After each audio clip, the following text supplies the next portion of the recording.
Hello hi everyone, welcome to my new video. তো আজকের দিনটাও আমি তোমাদের সাথে অনেকটা সিম্পলভাবে শেয়ার করছি। তোমরা তো সবাই জানো আমি আজকে বাড়িতে চলে যাব। আজকে ঘুম থেকে উঠতে অনেকটা লেট হয়ে গেছিলো, প্রায় 9টা বেজে গেছিলো। তো ঘুম থেকে উঠে ফ্রেশ ট্রেশ হয়ে এখানে ম্যাগি নিয়ে নিয়েছি। তারপরে এখানে দেখি ছোট্ট একটা মিনি বাচ্চা এসেছিল, এটার সঙ্গে নীল খেলা করছিল। তো ছোট্ট বাচ্চাটাকে দেখতে খুবই কিউট ছিল, তাই আমি একটু ভিডিও করে নিয়েছিলাম। আর আমি এখানে সবকিছু রেডি করছিলাম, বসে বসে ভাত টাত খেয়ে তারপর বসে পড়েছি রেডি, মানে সবকিছু রেডি করে নেব। যা যা এনেছি সবকিছু গুছিয়ে নিচ্ছিলাম। তো এখানে ব্যাগ ট্যাগ তো গুছিয়ে নিয়েছি। আর বাইরে গিয়ে একটু বিকেলের ওয়েদারটা দেখছিলাম। আজকের দিনটা খুব সুন্দরই ছিল।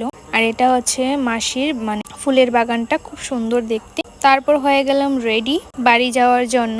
তো এখানে সবাইকে টাটা বলে বাড়ির উদ্দেশ্যে রওনা দিয়ে দিয়েছি। আর যারা যারা আমার ফেসবুক পেজটা এখনো ফলো করেন অবশ্যই ফলো করে দিও, আরও অনেক ইন্টারেস্টিং ভিডিও আসবে। তো আজকের ব্লগটা তোমাদের কেমন লাগলো অবশ্যই কমেন্ট করে জানাবে। দেখা হবে নেক্সট একটা ব্লগে। তো চলো টাটা, আর thanks for watching this video.